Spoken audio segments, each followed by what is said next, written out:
자, 이어서 제 41강입니다. 41강은 기본서 심화 강의 종강이 되겠습니다. 여러분들 강의를 들으셔서 감사합니다.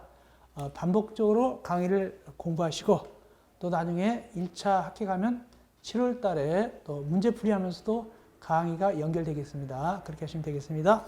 마지막 강의 제 13편 집합건물의 소유 및 관리에 관한 법률 페이지 796쪽 한 문제가 나옵니다. 한 문제. 지금까지 한 문제 나왔고 객관식 문제는 객관식으로 한 문제 지금까지 쭉 나왔습니다. 자, 한 문제 나오는데 거의 우리가 공부한 데서 한 문제 나옵니다. 그래서 8, 90%는 공부한 데서 나오니까 너무 걱정 안 해도 괜찮겠습니다. 한 문제 나올 만한 게 보입니다. 보겠습니다. 구분소유. 구분소유는 뭐냐? 원래 건물이 하나면 일물 일권주에 의해서 소유권도 하나인데 여기서는 그것이 아니라 건물은 하나지만 소유권이 9개가 되는 거예요. 이게 따로따로 소유한단 말이죠. 연립주택 같은 거, 아파트 같은 거, 상가 같은 거, 구분상 등기 이런 것을 우리는 구분소유라고 부릅니다. 이게 구분소유가 되려면 두 가지 독립성이 있어야 돼요. 하나는 구조적으로, 하나는 기능 또는 이용상 독립이 있어야 됩니다. 이용상. 그래서 구조적으로 여기하고 여기가 나눠져야 되고 완전히 나눠져야 되고 여기 딱 해가지고 여기 나눠지고 벽 같은 게 있어가지고 그리고 이용도 여기 따로 이용하고 따로 이용해야 됩니다. 이렇게 해야만이 독립해서 따로따로 구분해서 소유가 되는 겁니다. 여기는 소유권이 모두 9개가 되겠죠. 그런 식으로 됩니다.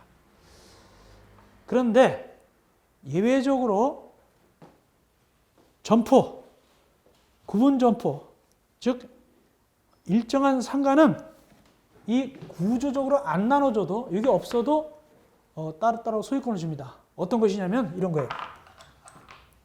쇼핑몰 같은 데서 여기는 옷을 팔고 여기는 구두를 파는데 이게 오픈되어 있어요. 그래서 손님들이 이렇게 여기 둘러보고 이렇게 되는 거. 이렇게 했으면 여기는 벽 같은 게 없어요. 그럼에도 불구하고 따로따로 구분 소유하고 등기해 줍니다. 그런 경우도 있어요. 그러면 이건 평소에 표시를 해놔야 됩니다. 왜? 벽 같은 게 문이 없으니까. 평소에 여기다가 바닥에다 이렇게 표시해 놓고 가의 일, 나의 이렇게 표시를 해놔야 됩니다. 왜? 구조적으로 안 나눴으니까. 그것이 거기 2번에 구분점포 구분소유입니다. 그것은 이용상 구분만 되면 되지 이용만 따로 하면 되지 구조적으로 나눠지지 않아요. 어떤 점포가 이렇게 하느냐? 그 1번 구분점포가 건축법상 판매시설이나 운수시설일 것. 경계를 명확할 수 있도록 표시를 해놔야 돼요. 또 건물번호도 역시 표시를 해놔야 됩니다. 여기는 안 나왔지만 뭐로 표시하냐면 스테인리스, 구리, 돌 이런 걸로 이렇게 표시를 해놔요. 다음 용어 정의. 이 집합건물에 있어서 이 법에 강의할 때 보충 자료는 4월 2일자 보충 자료를 보시면 됩니다. 2021년 4월 2일자 보충 자료 보시면 됩니다. 구분 소유권. 그래서 이 각각 하나하나가 바로 구분 소유권의 목적이 되는 거예요. 그래서 이 구분 소유의 목적인 건물 부분을 갖다가 목적하는 소유권. 이걸 목적하는 소유권이 구분 소유권이고 이걸 갖고 있는 사람을 뭐라고 하냐? 구분 소유자라 불러요. 구분 소유자. 다음 전유 부분. 자기네만 쓰는 걸 전유 부분이라 부르고 공유 부분은 여럿이 쓰는 걸 공용 부분이라 부르는데 공유 부분은 세 가지가 있어요. 구조상 공유 부분, 규약상 공유 부분, 공정 증서상 공유 부분. 구조상 공유 부분은 뭐냐? 복도, 계단 같은 건 딱 봐도 공유 부분이야. 그걸 구조상 공유 부분이고 규약상 공유 부분하고 공정상 공유 부분은 뭐냐? 이건 원래 전유 부분이었어요. 원래 이게 전유 부분이었는데 이걸 여럿이 규약을 맺거나 공정 증서해 가지고 전유 부분을 무엇으로 만들었다? 변화시켰다? 공용 부분으로 변화시킨 거예요. 공용 부분으로. 원래는 전유 부분이었는데 공유 부분 변화시키면 이것도 이제 귀약 맺었기 때문에 공정질서였기 때문에 공용부분이 되는 겁니다. 그겁니다. 일단 취지의 등기. 이 복도 계단은 즉 구조상 공용부분은 굳이 공용부분이라고 등기할 필요가 없어요. 그런데 귀약상 공용부분이나 공정증상 공용부분은 아직까지 전유부분으로 잘못을 할 수도 있기 때문에 이제는 공용부분이다라고 취지 등기를 해야 돼요. 그 밑에 거기 동그라미 리을입니다. 대지 사용권. 이 구분 소유 건물이 올라갈 수 있는 민법적인 누름은 권원이에요, 권원. 이 건물이 이 땅에 갖고 있는 권원이 바로 대지 사용권인데 여기서는 권리라고 표현하고 있어요. 즉 여기 권원이 뭐냐면 권리 내지 권원이 이거 땅을 사가지고 올라가면 소유권이고 또 지상권 할 수도 있고 전세권 할 수도 있고 임차권 할 수도 있고 이것이 바로 대지 사용권입니다. 이 대지에 건물이 들어갈 수 있는 권리는 권원. 근데 요즘 뭐가 많으냐? 소유권이 많아요. 이걸 사가지고 주니까 그런 뜻입니다. 다음 소유자의 권리와 의무. 구분 소유자의 행위 금지. 구분 소유자는 자기만 혼자 사는 것이 아니니까 남들한테 해를 끼치면 안 된다는 뜻입니다. 그런다 하시면 되겠고 넘어갑시다. 괄호 2번 건물의 설치 보존사항의 흠추정 중요합니다. 중요합니다. 전유분이 속하는 일동의 건물에 설치되는 보존 흠으로 인해서 다른 자에게 손해를 입히는 경우는 그 흠은 공용 부분의 존재함으로 추정한다. 거기 공용 부분 줄치고 추정 줄치세요. 전유 부분이 아니라 간주가 아닙니다. 전유 부분 간주가 아니라 공용 부분 추정이 되겠습니다. 다음 괄호 3번 구분 소유권 매도 청구권. 이것도 굉장히 중요합니다. 이 대지 사용권이 없는데 건물을 지었어요. 그럼 땅 주인 A가 어떻게 하느냐? 야 철거해. 그럴 수 있습니다. 왜 남의 땅에 졌냐? 철거해라고 요청할 수도 있지만 오히려 A가 그래? 너 내 땅에 졌지? 나한테 팔어. 라고 매도 청구할 수 있습니다. 팔아라고 시가로 이 땅 주인이 건물 지은 사람들한테 시가로 팔라고 할 수 있다. 이게 바로 매도 청구권입니다. 철거도 요구할 수 있지만 철거 대신에 팔라고 할 수 있습니다. 중요하고 네 번째 대지 공유자 분할 청구 금지. 그러니까 이 건물을 갖고 있으면 땅의 지분도 얼마 수 있을까요? 9이니까 9분의 1씩 이 땅을 갖고 있죠. 대지 지분 있죠. 그걸 갖다가 잘라주시오. 내 몫을 주시오.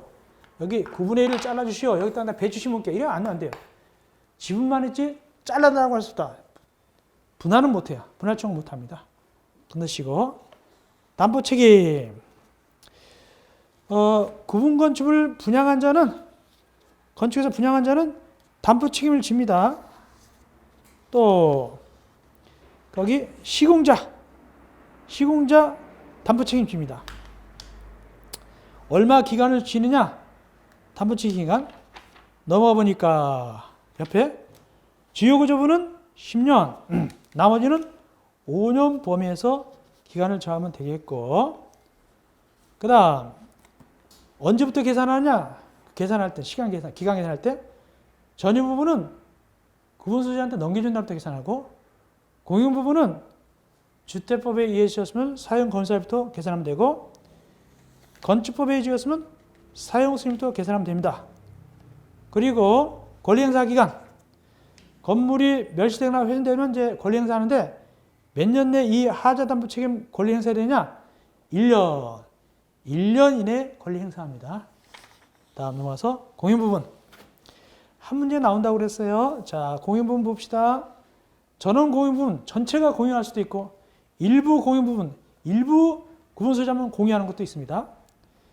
그 다음 공용 부분 사용 중요합니다. 각 공유자는 공용 부분을 용도에 따라 사용합니다. 지분에 따라 사용하는 것이 아니라 용도에 따라 사용하면 되겠습니다. 그러면 지분 비율은 어떻게 하냐? 전유 부분의 면적 비율입니다. 즉 평수가 크면은 공용 부분 지분도 큰 것이 원칙입니다. 원칙적으로 그렇다는 뜻입니다. 규약으로 달리 정할 수 있고, 내려가서 지분과 전유 부분의 일체성, 즉 공용 부분의 지분하고 전유 부분의 일체성을 얘기하는 겁니다. 이겁니다.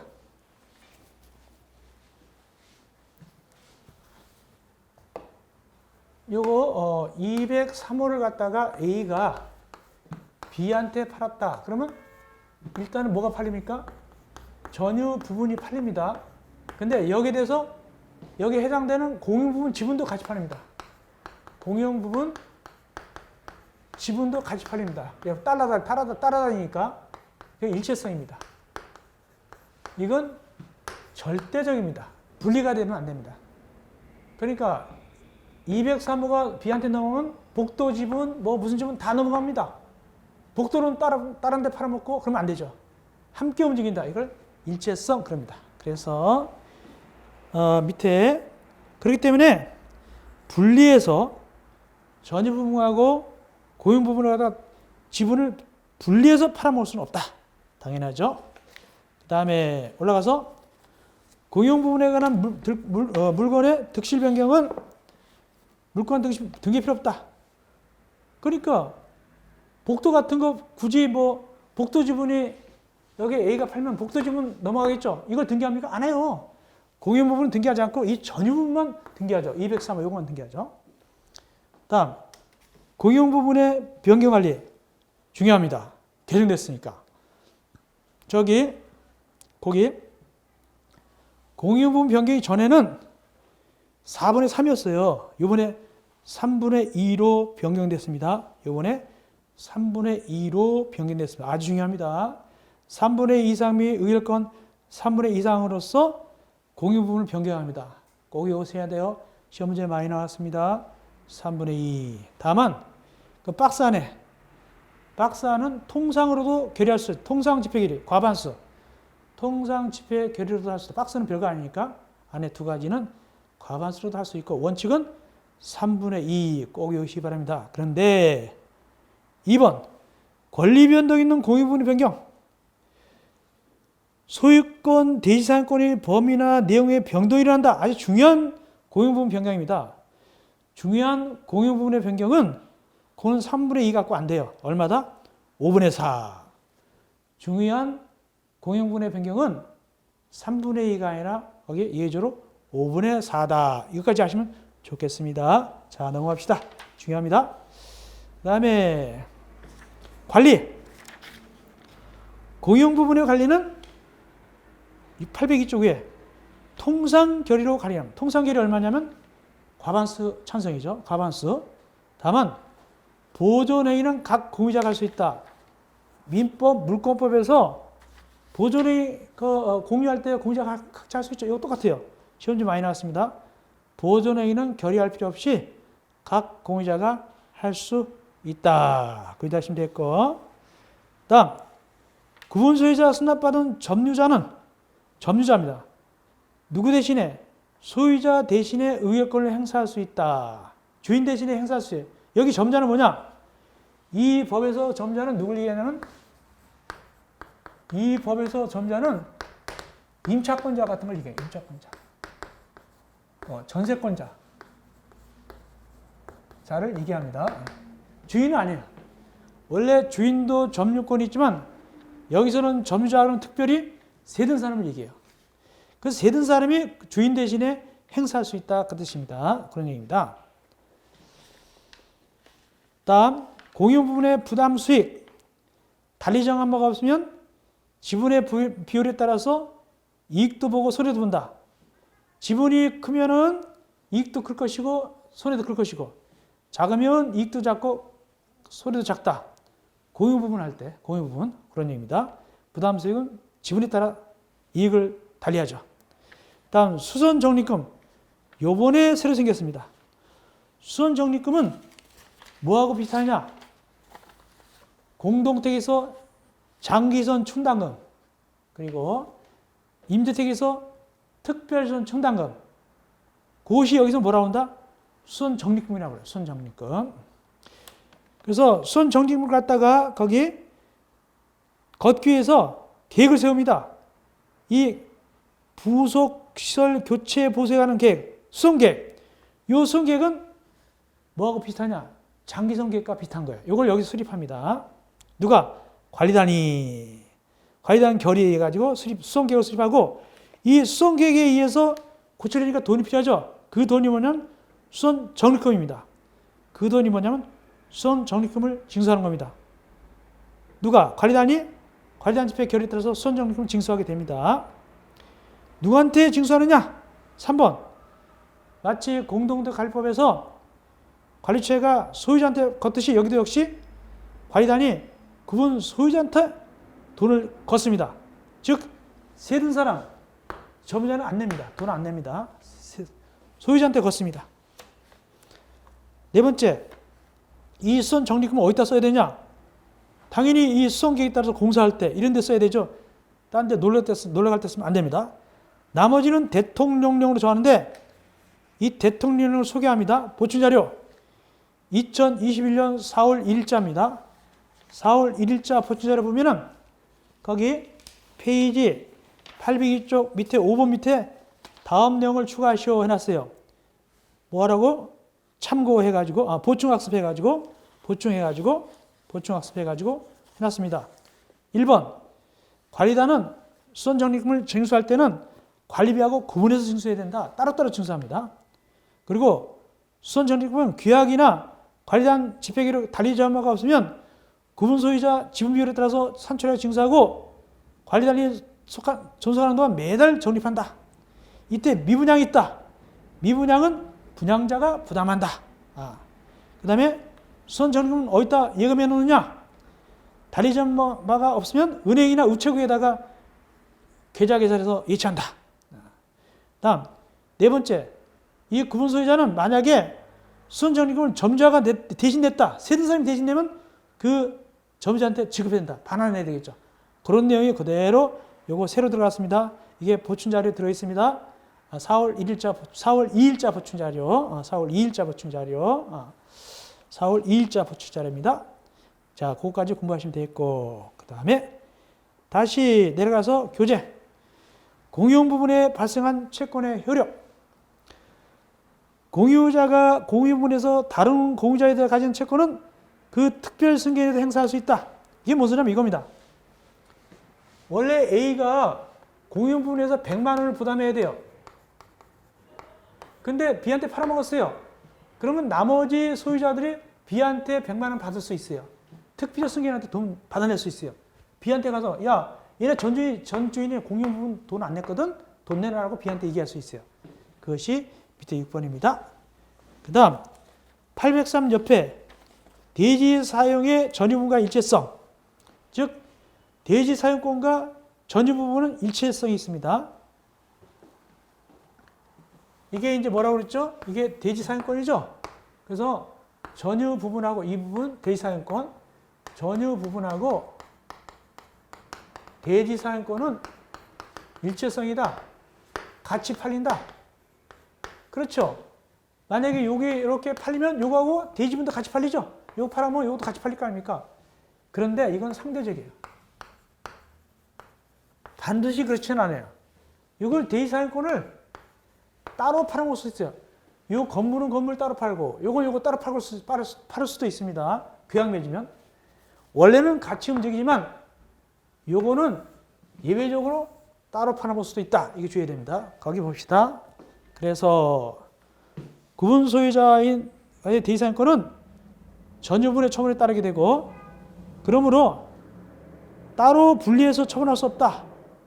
근데 예의가 있어요. 다만 규약으로서 달리 정할 때는 따로따로 팔아먹을 수도 있어요. 꼭 아시기 바랍니다.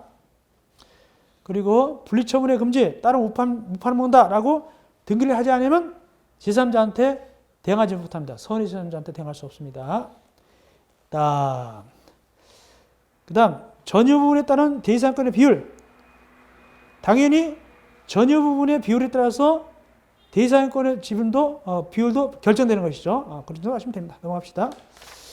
다음 관리단 관리인. 여기가 시험지에 제일 많이 나왔다. 관리단 관리인이 시험지에 제일 많이 나왔습니다. 관리단 지금 9명이죠. 구분소유자. 관리단은 무조건 관리단 둡니다. 9명이라도 둬야 돼요. 관리단은 두는 거예요. 그래서 관리단은 이 전원 소유자를 갖다 구성을 해서 둡니다. 9명으로 두는 거예요. 누구도 빠지면 안 돼요. 그런데 내려가서 과에 대한 책임 2번 과이단이 그의 재산으로 채무를 변제할 수 없다는 때는 각 구분 소유자는 공유분에 대한 지분의 비율에 따라서 과에 대한 채무를 변제를 책임을 진다. 다음은 규약으로서 달리 정할 수 있다. 원칙적으로 있습니다. 원칙적으로 이렇습니다. 만약에 관리단에서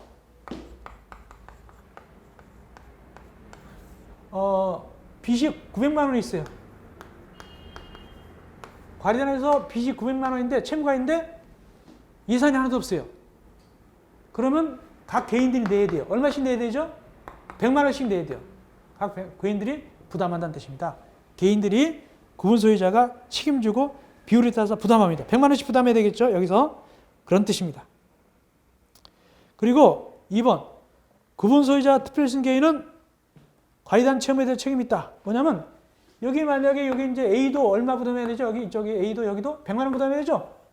그럼 만약에 A가 안 냈다. 그럼 B한테 달라고 할 수 있어요. 야, B야. 옛날에 A가 안 낸 거 돈 100만 원 내놔. 이렇게 할 수 있습니다. 다음 관리인. 관리인이 제일 많이 나왔습니다. 관리인이 작년에도 나왔죠? 거기 작년에 나왔죠? 관리인 중요합니다. 관리인은 이 금융소유자가 10명 이상일 때, 10명 이상일 때 둡니다. 이거 핵심입니다. 작년 시험제 나왔고, 재작년 나왔고.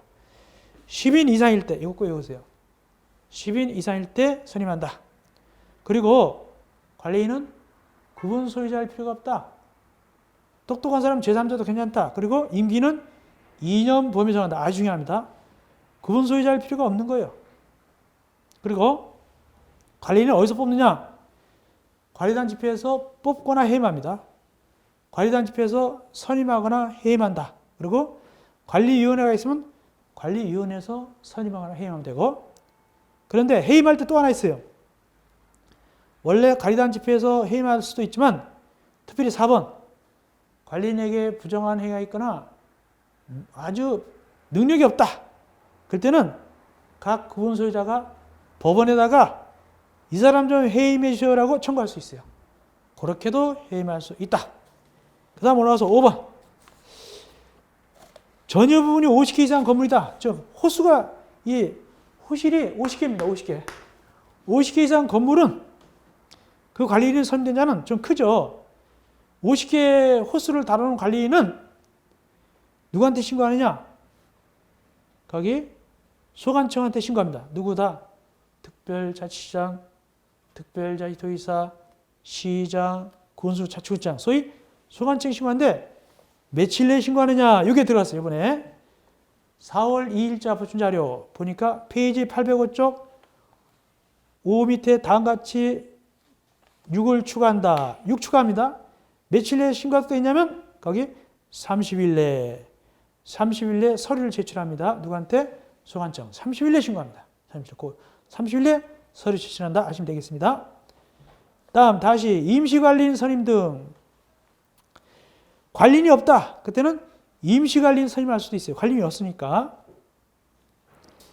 관리인이 없습니다. 임시로. 이때 임시관리인 선임됐으면 6개월 내에 진짜 관리인 선임해서 관리단 집회나 관리인을 수집합니다. 일단 임시로 있었으면 자기가 다 해먹는 것이 아니라 6개월 내에 진짜 관리인 선임하려고 수집을 해야 돼요. 그렇기 때문에 선임될 때까지만 일한다. 3번 임시관리인의 임기는 선임된 날부터 진짜 관리인 선임될 때까지, 그때까지만 합니다. 그렇게 하시면 되고, 권한과 의무. 관리인은 뭘 하는가? 거기 박스, 기역, 니은, 디귿, 니을, 미음부 이런 일을 합니다. 특별히 기업, 전유 부분을 보존하는 것이 아니라 공용 부분을 보존하죠. 등등 합니다. 그리고 2번, 관리인의 대표권은 제한할 수 있습니다. 그러나 선의의 제3자한테 대항할 수 없다. 이것도 잘 나옵니다. 관리인 보고 의무, 이것도 잘 나옵니다. 사원보고, 매년 1회 이상 구분소유자한테 사원보고합니다. 이것도 나오고, 올라가서 월별보고, 매월 1회 구분소유자에게 관련 사무집행과 분담한 금액과 비용 산정을 서면 보고합니다. 이게 월보고. 그 다음에 내려가서 회계감사. 혹시 관리인이 돈 떼어먹을까봐. 전유 부분이 150개 이상에서 대통령령으로 정할 때는 관리인은 외부 감사 매년 1회 이상 받아야 돼요. 그러니까 호실이 150개 이상입니다. 구분소유 건물이 호실이 150개 이상일 때 그때는 매년 1회 이상 회계감사 받아야 됩니다. 관리인은. 다만 이 관리인이 너무너무 청렴해요. 그때는 구분소유자 3분의 2 이상 및 의결권 3분 이상 결의해가지고 회계감사 안 받지 맙시다 하면 안 받을 수도 있어요. 너무 잘하니까 돈 안 떼먹으니까 그렇게 할 수 있고. 그 밑에 동그라미 1번 밑에 동그라미 1에 2가 새로 들어갑니다. 동그라미 1에 2 들어가면 2 전에 동그라미 2번 전에 뭐가 들어가냐?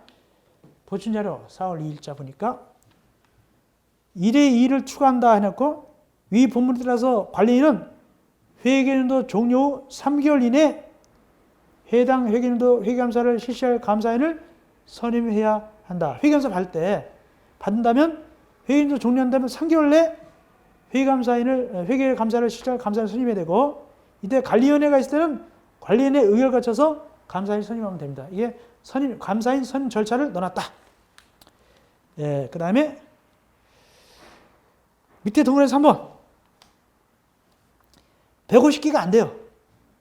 그럴 때는 그 구분소유자가 원할 때만 회계감사 받습니다. 150개 이상일 때 원래는 매년 이상 받아도 되고 동그라미 3번 50개 이상 150개 미만이다. 이럴 때는 안 받아도 되는데 가만히 보니까 돈 띄워먹는 것 같아요. 그럴 때는 구분소유자 5분의 이상의 연판장 돌려서 요구할 때는 감사인의 회계감사 받아야 돼요. 50개 이상 150개 미만이라 하더라도 관리인이 의심스러우니까 이건 연서로 연판장 돌려서 하면 받아야 됩니다. 그런 뜻입니다. 예, 그런데 하시면 됐고 그 다음에 관리위원회. 관리단에는 관리위원회를 갖다 둘 수 있어요. 이 관리위원회는 뭐 하느냐? 관리인을 사무집행을 감독하게 됩니다. 자, 구속 운영. 거기 관리위원회는 임기는 2년 범위에서 규약으로 정합니다. 그런데 하시면 되고 남을 읽어보시면 되겠습니다. 다음 규약. 808조 규약. 가장 중요한 게 뭐냐? 바로 2번. 규약의 설정, 변경, 폐지. 4분의 3. 이거 꼭 외우셔야 됩니다. 규약의 설정, 변경, 폐지. 4분의 3. 이거 외우시기 바랍니다. 4분의 3 찬성입니다. 꼭 외우세요. 그리고 규약은 특별 승계에 대해서 효력이 있다. 이상한 사람도 효력이 있습니다. 보관 열람, 보여달라면 보여주고 어떻게 한다? 복사하면 복사해갈 수 있고 누가 보관하냐? 규약은 관리인 또는 구분소유자나 대리인으로서 건물을 사용하고 있는 자 1인이 보관해야 됩니다. 그 보여달라면 보여주게 됩니다. 집회. 집회는 정기 관련 집회가 있고 임시 관련 집회인데 정기 관련 집회는 많이 나왔어요. 이거 시험 문제. 관리인은 매년 회계연도 종료 3개월 이내에 정기 관리단 집회를 수집해야 된다. 이거 많이 나왔습니다. 꼭 외워놓으세요. 임시 관리단 집회는 그걸 읽어보시면 되겠고 소집. 며칠 전에 수집하느냐? 일주일 전. 일주일 전에 수집합니다. 다만 소집 절차를 생략하는 경우도 있어요. 제 밑에 소유자 전원이 동의하면 수집 절차를 안 거치고도 수집할 수 있다. 이렇게 하시면 되겠습니다. 다음 결의. 통지한 사항만 결의할 수 있는 것이 원칙이고 의결권. 특별한 게 없으면 공용 부분 지분의 비율에 따라서 의결권이 달라지는 거예요. 원칙적으로 그렇게 하시면 되겠고 그 다음에 통상 결의. 동그라미 3번. 관리단 집회 결의는 구분소유자 과반수 의결권 과반수로 의결한다. 과반수가 원칙입니다. 다만 요즘 같은 코로나 때문에 모이질 못해요. 그때는 서면 결의할 수 있어요. 얼마로? 밑에 5분의 4. 5분의 4 서면 결의하면 코로나 때문에 못 모이니까 안 모여도 어떻게 할 수 있다? 5분의 4가 전자적 방법 어떻게 할까요? 서면 도장 찍거나 전자적 방법 컴퓨터로 했을 때는 5분의 4가 합의하면 결의한 걸로 봅니다. 안 모이더라도 그렇게 됐고 결의 효력. 결의는 소유자의 특별 승계에도 효력이 있다. 새로 이사한 사람도 지켜야 돼요. 그런데 그 결의가 문제가 많다. 811조 제1례. 그땐 결의 취소서를 제기할 수 있어요. 언제?